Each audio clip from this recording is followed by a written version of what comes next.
De nombreuses manifestations ont eu lieu ce jeudi dans plusieurs villes bretonnes pour la défense du métier d'AESH à Brest, mais aussi Rennes ou encore Vannes.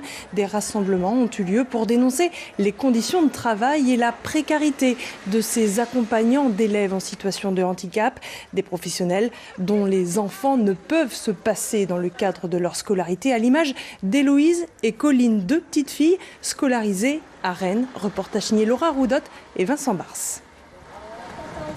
Yannick et Héloïse forment un duo à part au fond de la classe. On va mettre des boîtes. Est-ce qu'on va faire des équipes?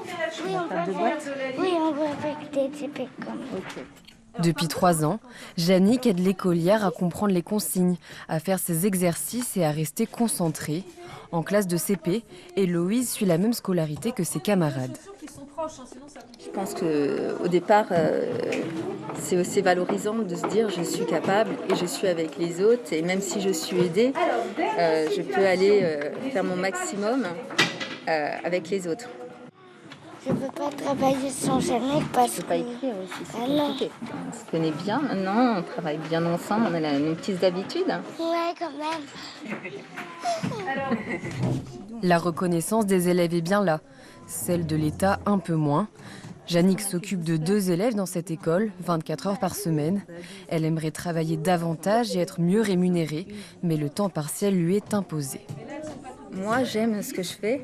Après, dire que je suis valorisée, non, parce qu'il y a plein de conditions aussi qui font qu'on n'est pas vraiment reconnu. Déjà, on a bataillé pour avoir des CDI déjà, donc ça a été quelque chose d'assez long à acquérir.